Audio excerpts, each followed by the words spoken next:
देखिए मैंने एक बच्चे से पूछा तुझे 8 का पहाड़ा आता है? बोले हाँ आता है। उसने मुझे सर 8 का पहाड़ा किस ढंग से सुनाया? 8 एकम 8, 8 दूनी 16, 8 तिया 24, 8 चौके 8 पंजे 8 छक्के 8 सत्ते 8 नवे 8 दाम 80। मैं बोला चुप, ये बीच में क्या करता है? तेरा तो जीवन बर्बाद है। वो बोला सर पहाड़ा भूल गया तो क्या हुआ, धुन तो पूरी याद है। कॉमेडी के वीडियोस देखने के लिए हमारे चैनल को लाइक और सब्सक्राइब करें।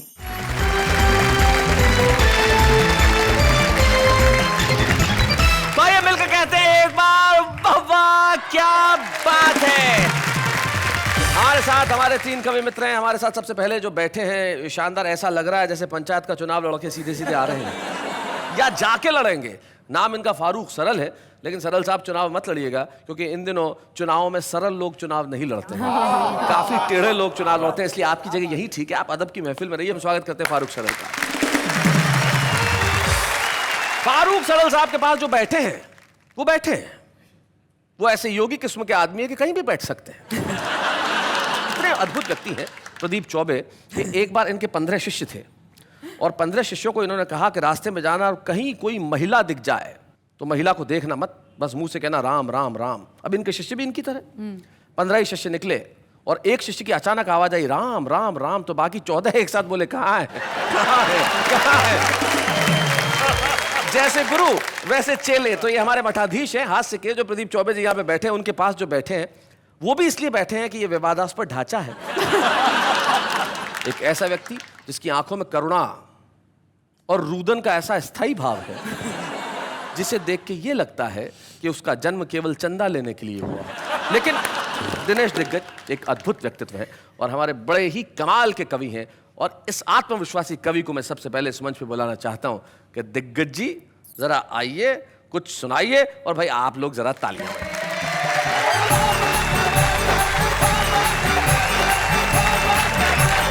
भाई साहब आपने कहा नाम में क्या रखा है, सच बताता हूं नाम में क्या रखा है, यहीं से बात शुरू करता हूं जी। कि सत्य प्रकाश झूठ बोलते बोलते थक गया, सत्य प्रकाश झूठ बोलते बोलते थक गया, शांति प्रकाश पता नहीं क्या क्या बक गया, रोशन लाल जीवन भर अंधेरों से हारा, सुखराम सदा रोता हुआ मिला, मांगी लाल नोटों पे सोता हुआ मिला, क्या बात, मिश्री लाल ने आज तक मिठाई का स्वाद नहीं चखा है। इसीलिए तो कहता हूँ भाई साहब नाम में क्या रखा है। भाई बहुत अच्छे, बढ़िया बढ़िया भाई, वाह वाह वाह। अलग अलग ढंग से बातें होती है। आप तो भाई साहब बहुत अच्छे स्कूलों में पढ़े, नेहा जी आप और ज्यादा स्कूलों में अच्छी पढ़ी। मैं तो उन स्कूलों में पढ़ा जहां पर मैं रेस में अकेला दौड़ा फिर भी सेकंड आया। अच्छा। तो मैंने टीचर से पूछा कि मैं सेकंड क्यों आया? वो बोले जिसे फर्स्ट आना था वो आज स्कूल नहीं आया। वैसे तुम रेस की बात कर रहे थे, मुझे याद है प्रदीप चौबे जी एक बार अपने घर में मोबाइल फोन लेके घुसे दौड़ते हुए, बीवी ने पूछा कैसे, बोले रेस में जीत के आया हूं। तो बोले सेकंड कौन आ रहा है? बोले जिसका मोबाइल है। यहाँ मेरे युवा दोस्त बैठे हुए, उन्होंने स्कूलों में पढ़ा होगा 8 का टेबल, 8 1 जार 8, 8 2 जार 16, जो भी आपने पढ़ा। हम जब स्कूलों में पढ़ते थे तो हमें पढ़ाया जाता था 8 एकम 8, 8 दूनी 16, 8 तिया 24। देखिए मैंने एक बच्चे से पूछा तुझे 8 का पहाड़ा आता है? बोले हाँ आता है। उसने मुझे सर 8 का पहाड़ा किस ढंग से सुनाया? 8 एकम 8, 8 दूनी 16, 8 तिया 24, 8 चौके 8 पंजे 8 छक्के 8 सत्ते 8 नवे 8 दाम 80।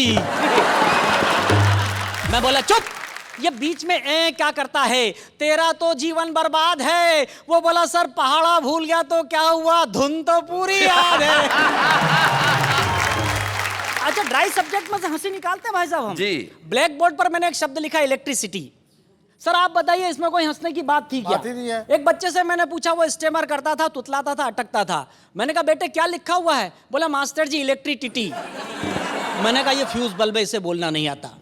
3 दिन बाद उसकी मम्मी आई। मैंने कहा आपका बच्चा इलेक्ट्रिसिटी को इलेक्ट्रिसिटी बोलता है, पूरी क्लास हंसती, अच्छा नहीं लगता?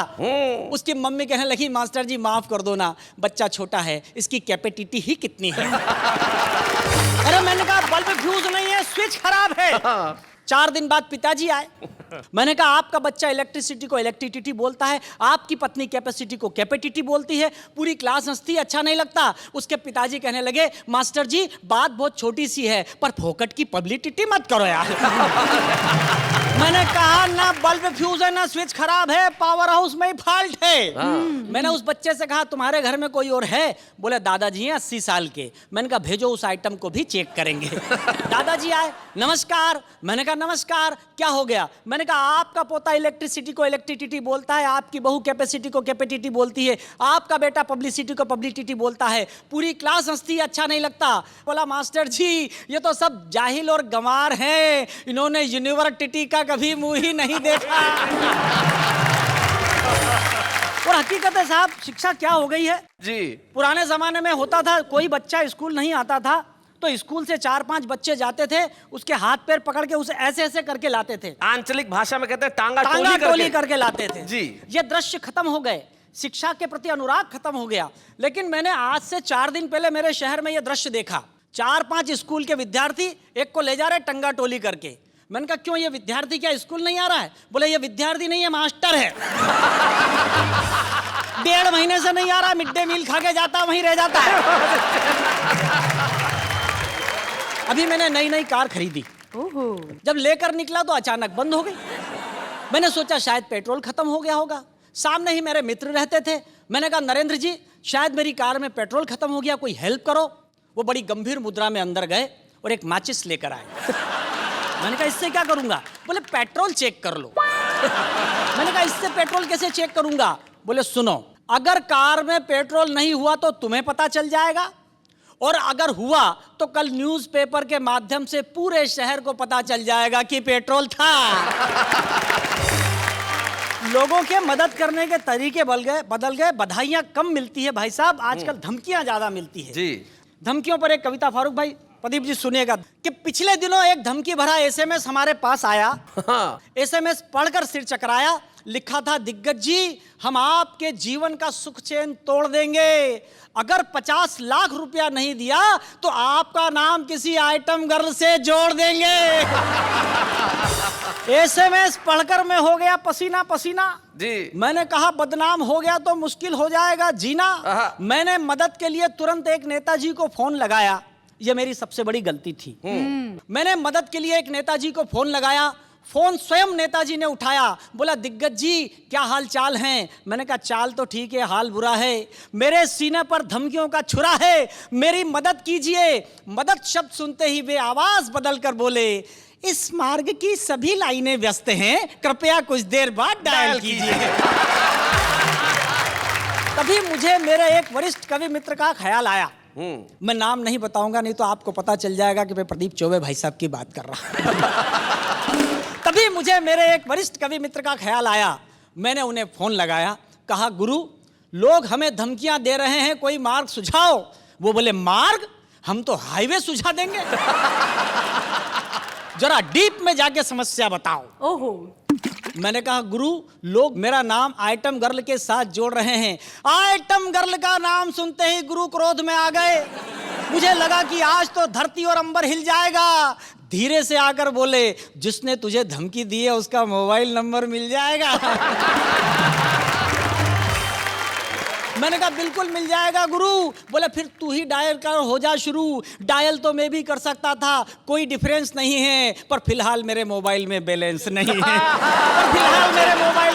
नहीं है। तो मैंने कहा गुरु क्या आप धमकी देने वाले को डराएंगे, धमकाएंगे या समझाएंगे? बोले न डराएंगे, न धमकाएंगे, न समझाएंगे, हम एक नई टेक्निक अपनाएंगे। तेरा नाम डिलीट करके हम अपना नाम जुड़वाएंगे। क्या बात है, बहुत अच्छे। क्या कहने वाह वाह वाह। अचानक वे शायरी करने लगे। अरे हजारों साल नरगिस अपनी बेनूरी पर रोती है, तब कहीं जाकर चमन में एक फूल खिलता है। और सच बात तो यह है कि आम आदमी को आजकल बदनाम होने का मौका ही कहाँ मिलता है। क्या बात है भाई, वाह वाह वाह वाह।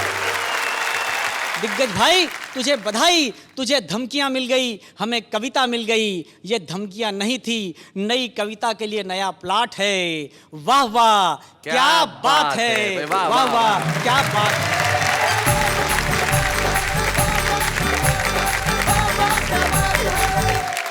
बहुत बढ़िया भाई दिनेश दिग्गज, आपने बहुत अच्छा सुनाया। दिनेश मेरा बड़ा पुराना ही विद्यार्थी है और मैं जानता हूँ कि इसको धमकियां ऐसी जिंदगी के अंदर आती रहती, लेकिन धमकियां सपनों में भी होती है। एक बीवी सुबह ही सुबह उठी तो पति ने धमका दिया, बोले जो पड़ोस में सुनीता रहती है रात को मेरे सपने में आई थी। तो बीवी बोली अकेले ही आई होगी। बोले क्यों? बोले उसका पति मेरे सपने में आया था। तो अगर धमकियां आप देंगे तो कई बार सामने से भी कुछ गड़बड़ हो सकती है, लेकिन कुछ लोग होते हैं जीवन में बड़े सरल होते हैं, उन्होंने कुछ लेना देना नहीं होता। तो आचरण, व्यवहार, कलम, कविता, सबसे सरल व्यक्ति को हम बुलाते हैं जिनका नाम फारूक सरल है। हम जोरदार तालियों से स्वागत करते हैं।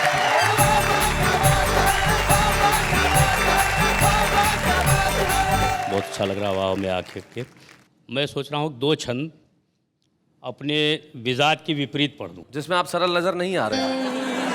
मैंने जब परचून की दुकान खोली, ग्रोसरी स्टोर जिसमें घर का छोटा मोटा सामान मिलता हो जी, पहले ही दिन एक महिला माचिस खरीद के ले गई। बरसात के मौसम में माचिस थोड़ी सीली थी, वो जली नहीं, वापस करने आई। मैंने एक तीली निकाली और उसको थोड़ी देर तक अपनी दाढ़ी के ऊपर रगड़ा। माचिस सूख गई और मैंने जला के दिखाया। बोला माचिस बहन जी बहुत अच्छी, इसको ले जाओ। लेकिन महिला बिगड़ गई, बोली अब मैं माचिस से बिल्कुल नहीं ले जाऊंगी। मैंने कहा तर्क के आधार पर उत्तर दो, माचिस क्यों नहीं ले जाओगी जब जल रही है? तो उसने जो तर्क दिया वो मैं पढ़ता हूँ, सुनिएगा। कि ले गई खरीद कर माचिस नहीं जली, तो लौट के दुकानदार से वो लगी लड़ने। और तीली को निकाल कर रगड़ा जो दाढ़ी पर, फौरन ही तीली लगी आग को पकड़ने। तो बोली यह देख कर इसको न ले जाऊंगी, पैसे कर वापस न बात दे बिगड़ने। और इसको जलाने है तू घर से मैं आऊंगी क्या, मुझे रोज रोज तेरी दाढ़ी पे रगड़ने। वाह भाई वाह वाह, क्या बात है। अक्सर पति पत्नियों में नोक झोंक चला करती है। जी। नोक झोंक जब ज्यादा बढ़ जाती है तो कभी कभी पत्नियां अटैचियां बांध लिया करती हैं। आप सब जानते हैं अटैची बांध करके पत्नी कहाँ जाती है? जी। अधिकांश विश्वास पतियों को होता कि मायके ही गई, लेकिन बताती नहीं। एक छंद वहां से निकलता जी। कि झगड़े के बाद बोली मैडम अटैची बांध, मुझे किसी भांति इस घर में न रहना। और मैंने कहा गुस्सा छोड़ो, पति पत्नी है हम, हमें मिलजुल के है सुख दुख सहना। बोली झुंझला के इस घर से तो उत्तम है मेरे लिए जाके किसी नरक में दहना। और मैंने कहा अच्छा यदि नरक में जाती हो तो मम्मी जी से अपनी मेरा सलाम कहना। अभी शैलेश जी ने कहा था कि मैं चुनाव लड़ने की मुद्रा में हूं, लेकिन उन्होंने मशवरा दिया था तो मैं थोड़ी देर के लिए चुनाव लड़ता हूं और मेरा दावा है कि मैं ही चुनाव जीतूंगा। उसका कारण यह है कि जो मेरा प्रतिद्वंदी है, प्रतिपक्ष में है, वो भी मेरे ही समान गुण वाला, दोष वाला है। अच्छा। तो थोड़ी देर के लिए मान लीजिए कि एक प्रत्याशी मैं हूँ, एक प्रत्याशी मेरा भाई दिनेश दिग्गज है। ठीक। दोनों में गुण दोष सब बराबर हैं। एक एक्स्ट्रा बाल वाला, एक बिना बाल वाला। थोड़े बहुत अंतर चलते हैं जी।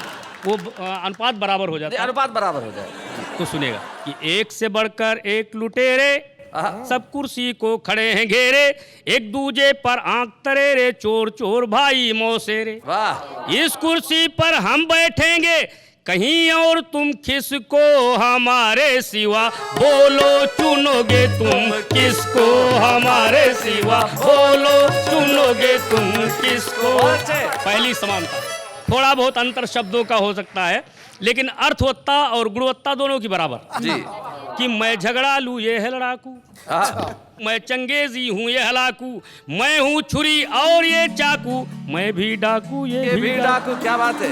और दोनों देश को ही लूटेंगे, चुनिए चाहे जिसको हमारे सिवा, बोलो चुनोगे तुम किसको हमारे सिवा, बोलो चुनोगे तुम किसको। कि राजनीति का एक कहरा, राजनीति का एक कहरा, अपना मकसद एक ही ठहरा, दोनों का संबंध है गहरा, मैं हूँ अंधा ये है बहरा। क्या बात है। दोनों नहीं सुने देखेंगे, रोज चाहे सिसको हमारे सिवा, बोलो चुनोगे तुम किसको हमारे सिवा, बोलो चुनोगे तुम किसको। ये लड़ाई झगड़े सिर्फ थोड़ी देर के होते हैं, उसके बाद फिर हम एक हो जाएंगे। कि बस चुनाव भर हम्मा हम्मा, बस चुनाव भर हम्मा हम्मा, धमा चौकड़ी धम्मी धम्मा, जीत गए तो दम्मा दम्मा, वल्ले वल्ले छम्मा छम्मा। क्या बात है। एक करेगा वहां भांगड़ा, एक करेगा डिस्को हमारे सिवा, बोलो चुनोगे तुम किसको, हमारे सिवा बोलो चुनोगे तुम किसको। भाई क्या बात है।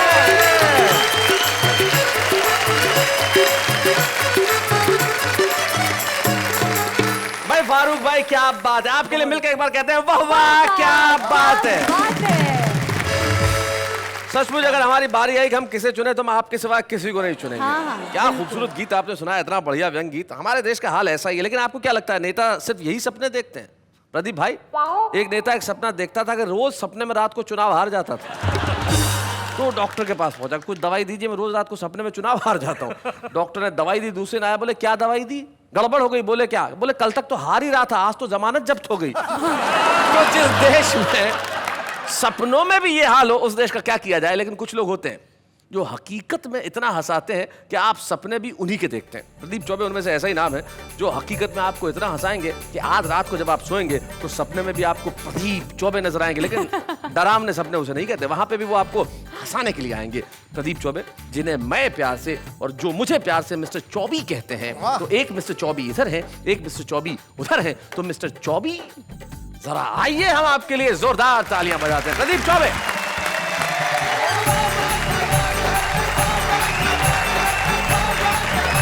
बड़ी मुसीबत होती है कवियों की, और खासकर हास्य कवियों की। जो थोड़ा बहुत नाम मिल जाता है, लोकप्रियता मिल जाती है, तो उनके लिए संकट भी होता रहता है। मैं कॉलेज में कविता पढ़ने के लिए गया, कवि सम्मेलन में गया, तो वहाँ का एक नौजवान जो स्टूडेंट था वो मेरे पास में आके मेरे काव्य पाठ से पहले बोला कि प्रदीप जी, आपको तो हम सुनते ही रहते हैं, लेकिन आपसे पहले अगर मैं 2 मिनट की पढ़ दूँ तो क्या मुझको आज्ञा देंगे, अनुमति देंगे? मैंने दया की उस पर, मैं कहा पढ़ ले भाई। मैं कहा 2 मिनट रहेगा ना? हाँ। बोले भरोसे का आदमी हूँ, मगर माइक अच्छों को नहीं छोड़ता सा। मेरे पढ़ने के पहले 2 मिनट के लिए आया हुआ कवि, उसने जो कुछ किया वो इस कविता का विषय है। सुना। केवल 2 मिनट के लिए आया हुआ कवि जब 2 घंटे कविता पढ़ गया तो पीछे बैठे हुए कवियों का मानसिक संतुलन बिगड़ गया। एक ने उसका कुर्ता पकड़ के खींचा। कुर्ता काफी पुराना था, कुर्ता काफी पुराना था, आधा हाथ में आ गया। फटा हुआ कुर्ता देख के कवि ताव खा गया, पलट के बोला क्या कुर्ता ही फाड़ दिया? 1 घंटा और पढ़ूंगा। और वो फिर शुरू हो गया। कवियों में टेंशन भी दोबारा शुरू हो गया। बड़े कवि ने छोटे कवि से कहा, ये कुर्ते से नहीं मानेगा। तो साहब ये वाली बात है जो आपके हंसने के लिए जिंदगी मिलती है। 2 बैठे हैं बेचारे यहाँ पे, इनको गंजा गंजा कह करके, ये मुझे बहुत बुरा लगता है, बहुत बुरा लगता है। भाई गंजों के अनुभव बड़े शार्प होते हैं। एक गंजे के पास खड़ा था, एक विराट गंजा था। ये तो क्या लगते हैं, वहाँ तो पूरा मैदान ही साफ था, दूर तक कहीं छाया नहीं थी, पूरा मैदान चमक रहा था। अगला धूप में और खड़ा था और तेल भी लगा रखा था। मेरी तो निगाह तक फिसल रही थी।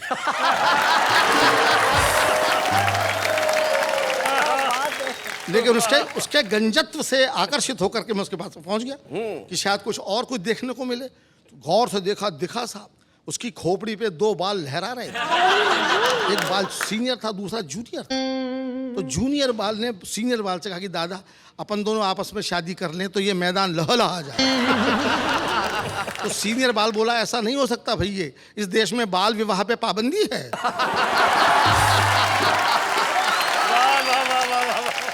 रेल यात्रा की कविता में सुना देना चाहता हूँ। आज तो रेलों में बड़ी सुविधाएं हैं साहब, एसी वेसी हैं, तमाम है, सब कुछ है। एक ज़माने में रेलों में केवल रेल ही होती थी। और अभी मैं गया आपके राजस्थान में बीकानेर इलाके में, वहाँ पर आज भी मीटर गेज है, मीटर गेज। वो शायद आप मीटर गेज के बारे में नहीं जानते होंगे कि ब्रॉड गेज चलता है आजकल, मुझे खुद नहीं मालूम था जी। और वहाँ मीटर गेज थी, उसी में बैठना था। तो मैंने गार्ड से पूछा कि गार्ड साहब मीटर गेज किसको बोलते हैं? तो वो बोला बैठ के देखो। मैं बैठ गया, उसी में जाना था। मीटर गेज में बैठने के बाद मुझे पता चला कि वो गाड़ी 1 घंटे में 1 मीटर जाती थी।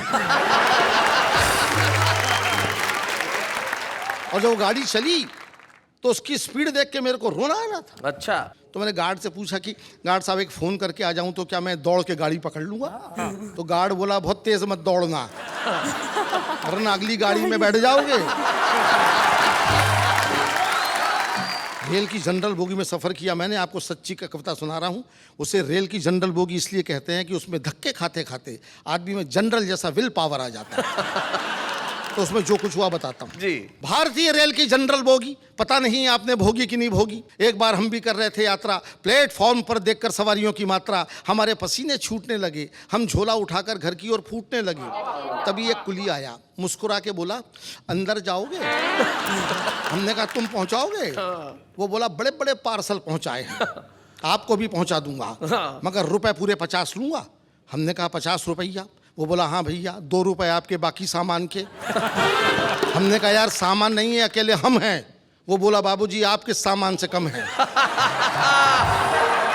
भीड़ देख रहे हैं, कंधे पे उठाना पड़ेगा, धक्का दे के अंदर पहुंचाना पड़ेगा, मंजूर हो तो बताओ। हमने कहा देखा जाएगा, तुम उठाओ।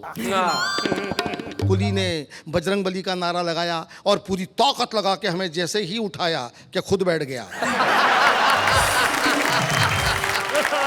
ताकत लगा के जैसे ही उठाया खुद बैठ गया। दूसरी बार कोशिश की तो लेट गया। हाथ जोड़कर बोला, बाबूजी भगवान ही आपको उठा सकता है, हम क्या खाकर उठाएंगे, आपको उठाते उठाते खुद दुनिया से उड़ जाएंगे। तभी गाड़ी ने सीटी दे दी, हम झोला उठाकर धाए, बड़ी मुश्किल से डिब्बे के अंदर घुस पाए। डिब्बे के अंदर का दृश्य और घमासान था, पूरा डिब्बा अपने आप में हल्दी घाटी का मैदान था। लोग लेटे थे, बैठे थे, खड़े थे, जिनको कहीं जगह नहीं मिली वो बर्थ के नीचे पड़े थे। अच्छा। हमने गंजे यात्री से कहा, भाई साहब थोड़ी सी जगह हमारे लिए भी बनाइए। वो सिर झुका के बोला, आइए हमारी खोपड़ी पे बैठ जाइए। झल्लाया हुआ था बहुत। तभी एक भरा हुआ बोरा डिब्बे के अंदर चढ़ा, आगे बढ़ा और गंजे के सिर पर गिर पड़ा। गंजा चिल्लाया, किसका बोरा है? बोरा फौरन खड़ा हो गया और उसमें से एक लड़का निकल के बोला, अकेला बोरा नहीं है अंकल जी, बोरे के अंदर 12 साल का छोरा है। अंदर आने का यही एक तरीका है, हमने अपने माँ बाप से सीखा। वाह। आप तो एक बोरे में घबरा रहे हैं, जरा ठहर तो जाओ, अभी गद्दे में लिपट के हमारे बाप जी अंदर आ रहे। उनको आप कैसे समझाएंगे? हम तो खड़े भी हैं, वो तो आपकी गोद में लेट जाएंगे। एक और देखिए, छोटा सा व्यंग है जी। एक यात्री बर्थ के नीचे से निकलता हुआ अपनी आंखें मलता हुआ फिल्मी अंदाज में बोला, मैं कौन हूं? मैं कौन हूं? उसका पड़ोसी बोला, शुक्र करो बेटा कि हो, वरना कल रेलवे कर्मचारी पूछते कि ये कौन था। इतना सुनते ही पूछने वाला मौन था। मगर एक अंतिम सीन तो आपको जरूर अच्छा लगेगा, क्योंकि आपको भी ऐसा अनुभव आया ही होगा। अचानक गाड़ी बड़ी जोर से हिली, एक यात्री खुशी के मारे चिल्लाया, अरे चली चली। दूसरा बोला, जय बजरंगबली। तीसरा बोला, या अली। हमने कहा गाड़ी तो बगल वाली जा रही है। गाड़ी तो बगल वाली जा रही है और तुमको अपनी चलती नजर आ रही है। प्यारे, सब नज़र का धोखा है। दरअसल ये रेलगाड़ी नहीं, हमारी ज़िंदगी है, और ज़िंदगी में धोखे के अलावा और क्या होता है? क्या होता है? क्या बात है, वाह वाह वाह।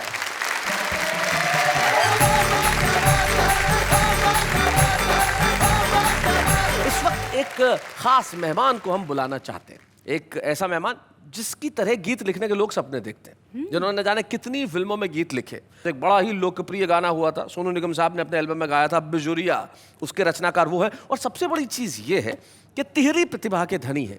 बहुत कम लोग होते हैं जो अच्छा लिखते हैं, बहुत कम लोग होते हैं जो अच्छा लिखते भी हैं और अच्छा गाते भी हैं। और उनके लिखे हुए गाने तमाम लोगों ने गाए। तो आइए उन्हीं से मिलते हैं, अजय झिंगरन।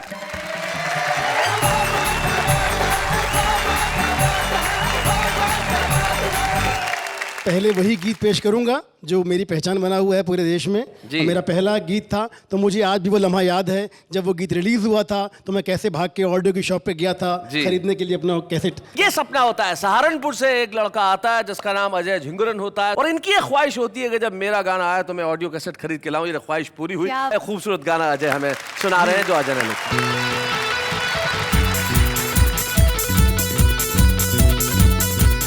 तुझे लागे ना नजरिया, क्यों ना ओढ़े तू चुनरिया। तुझे लागे ना नजरिया, ओढ़ ले चुनरिया। मेरे जिंदा है, मेरे दिल पे गिरा है रे बिजुरिया, बिजुरिया। मेरे जिंदा है, मेरे दिल पे गिरा है रे बिजुरिया, बिजुरिया। नैना मत वाले ये बाल घुंघराले, ये भोले भाले दिल पे चलाए छुरियां। महकी हवाएं भी यही गुनगुन के दिल से दिल मिला ले या मिटा दे दूरियां। सुन बाकी रे गुजरिया, ओ मैं हूँ तेरा ही सांवरिया।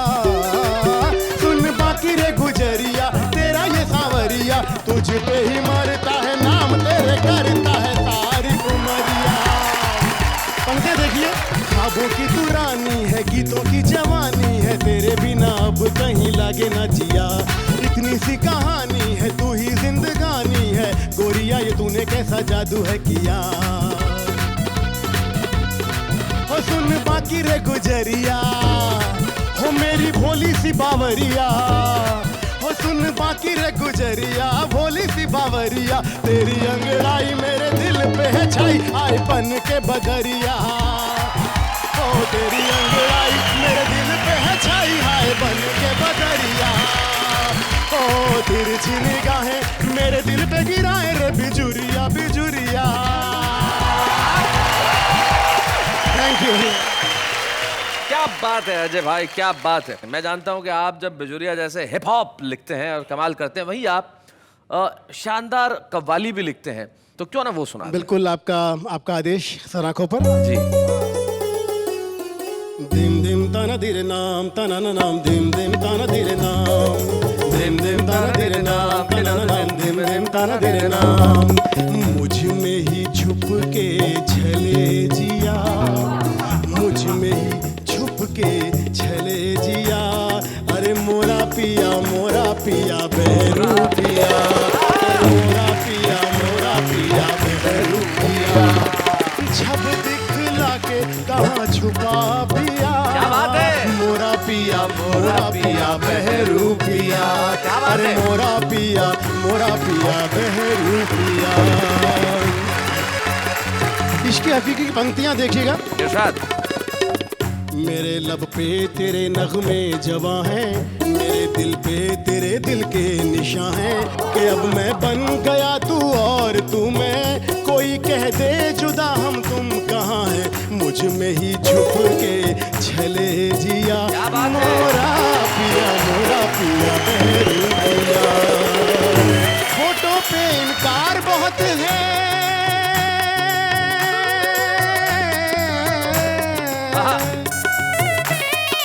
फोटो पे इनकार बहुत है, लेकिन तुमसे प्यार बहुत है। पहन लिया है रूप तुम्हारा, मेरा ये श्रृंगार बहुत है, मुझ में ही छुप के छले जिया। मोरा पिया बहरू पिया। क्या बात है। झूठी दुनिया में बहलावे जिया, झूठी दुनिया में बहलावे जिया। मोरा पिया बहरू पिया, मोरा पिया बहरू पिया। क्या बात है यार, क्या बात है।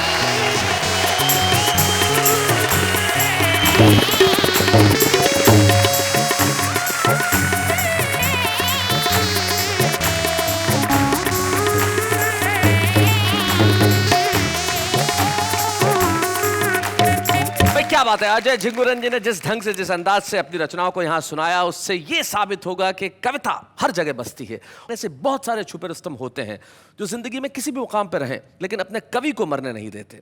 जैसे कि सबसे कठिन काम अगर इस देश में कोई है तो वो है हाउसवाइफ होने का। ट्रू। लेकिन कुछ छुपे रुस्तम ऐसे होते हैं जो घर में रह के सिर्फ घर ही नहीं संभालते, लफ्जों को भी संभाल के रखते हैं, अल्फाज भी उनके पास होते हैं। एक ऐसी ही छुपे रुस्तम आज हमारे साथ है जो दुर्ग में रहती हैं। नाम उनका श्रीमती शशि दुबे है और मैं जानता हूँ उनके पति को ये कह देना चाहता हूँ कि आज ये छुपे रुस्तम के रूप में आ रही हैं, कल आपके लिए बहुत बड़ा चैलेंज होने वाली है। डॉक्टर शशि दुबे।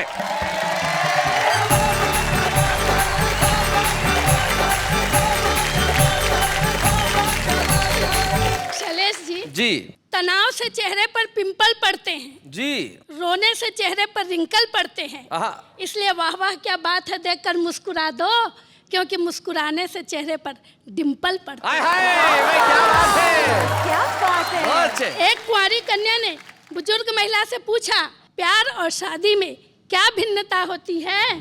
महिला ने कहा, रे पगली, प्यार अंधा होता है हाँ। और शादी आंखें खोल देती है। प्यार में दो दिल इतने पास आ जाते हैं, इतने पास आ जाते हैं कि बिना बोले एक दूसरे की सारी बातें समझ जाते हैं। क्या बात है। और शादी में शरीर तो पास रहते हैं किंतु दिल इतने दूर हो जाते हैं, इतने दूर हो जाते हैं कि बिना चिल्लाए एक दूसरे को अपनी बातें समझा नहीं पाते। क्या बात है भाई, बहुत बढ़िया।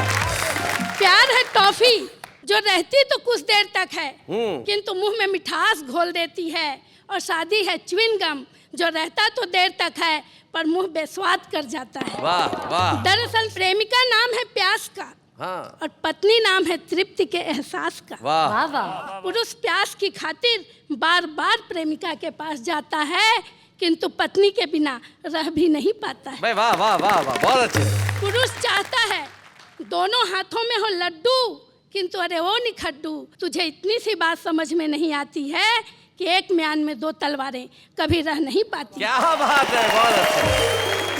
हर पत्नी की यही इच्छा होती है कि उसका पति उसे आई लव यू बोले, किंतु पति सब कुछ कहता है, बस यही 3 शब्द नहीं। यही भाई बहुत अच्छे।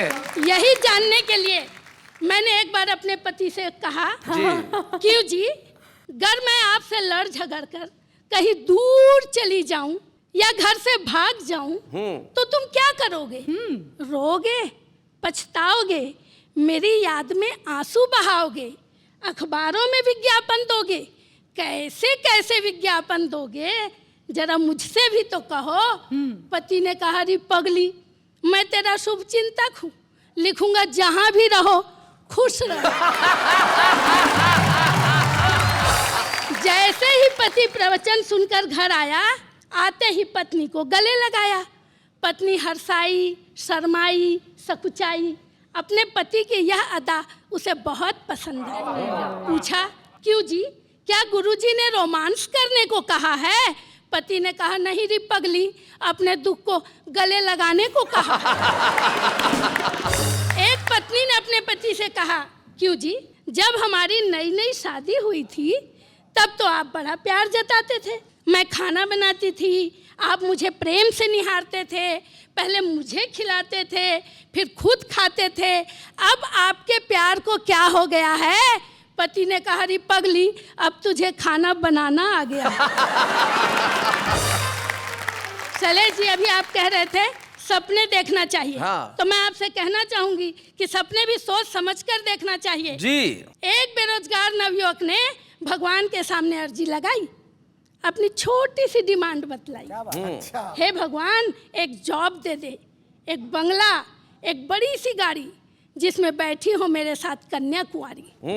भगवान की कृपा से खुल गया उसका भी मुकद्दर, और गर्ल्स कॉलेज की बस चला रहा है बनकर ड्राइवर।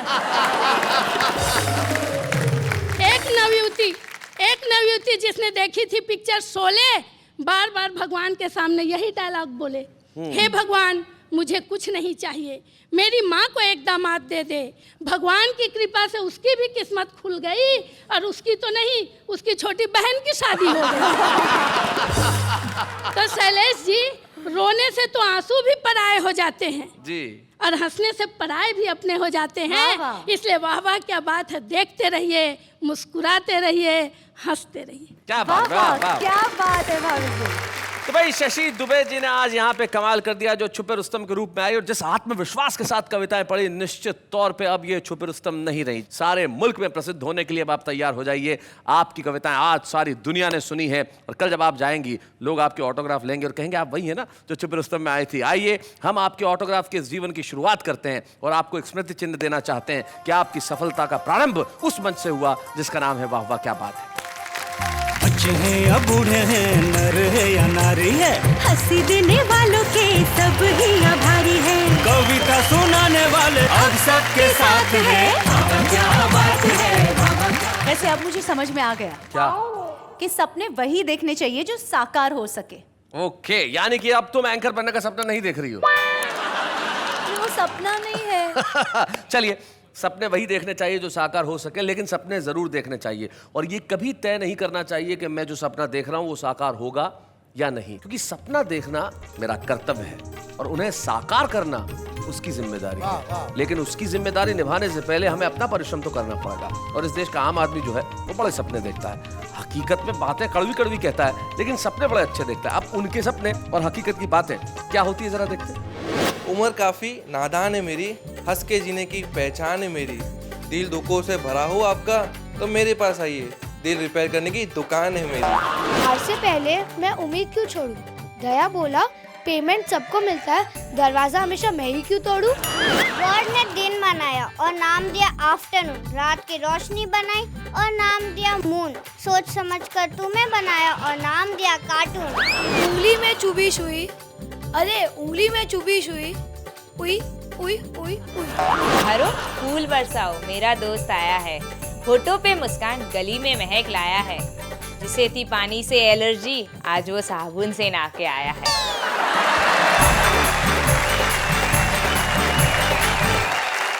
तो भाई ये जो हमारा कॉमन मैन है, जो आम आदमी बड़ा कमाल करता है, और हमारे देश में जो 80% देश गांवों और कस्बों में बसा हुआ है वो हमारा देश आम आदमी ही है। वहां पे अगर कोई व्यक्ति तरक्की करता है तो बड़ी खुशी की बात होती है।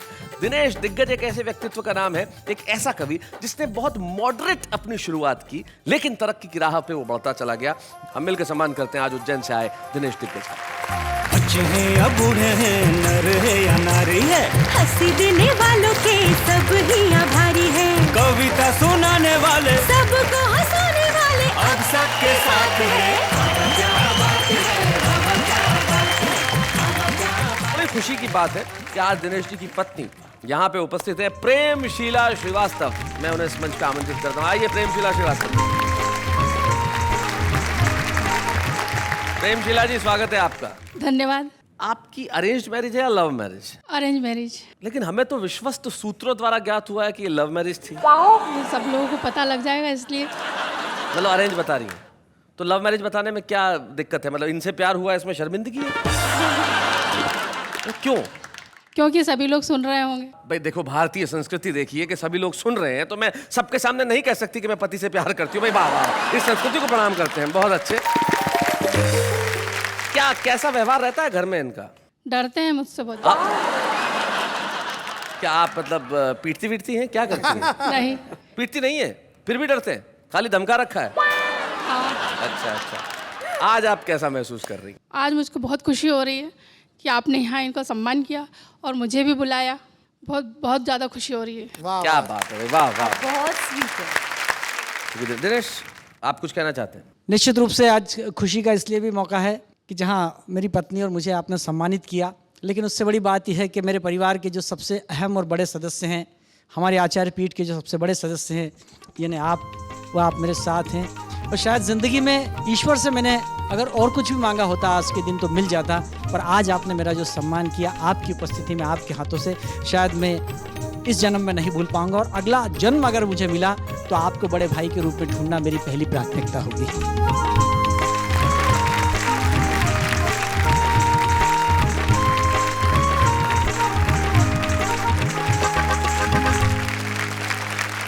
दिनेश, मैं आपको ये कहना चाहता हूँ, आप, प्रेमशीला, फारूक भाई, प्रदीप चौबे या तमाम वो कवि जैसे शशि जी यहाँ आई आज और उन्होंने छुपे रुस्तम के रूप में कविताएं पढ़ी, या अजय जी आए, हम तमाम लोग हिंदुस्तान की आत्मा में से निकले हुए लोग हैं। इसलिए तमाम वो लोग जो चाहे छोटी जगहों पर रहते हैं, लेकिन उन्हें जाते जाते एक शायर के 2 शेर कहना चाहता हूँ। आप कहीं भी रहें, लेकिन अगर आप में सपने देखने की हिम्मत है, उन्हें सच बनाने की ताकत है, तो आगे बढ़िए। जमाना आपका इंतजार कर रहा है। तब मैं कहता हूँ कि दिल आंखें बंद करके भी वो चेहरा देख सकता है। वो तमाशा ही नहीं है, मगर तमाशा देख सकता है। और हम खिड़कियां दरवाजे बंद कर ले तो भी क्या होगा, जो सूरज है उसे जमाना देख सकता है। वाह वाह, क्या बात है।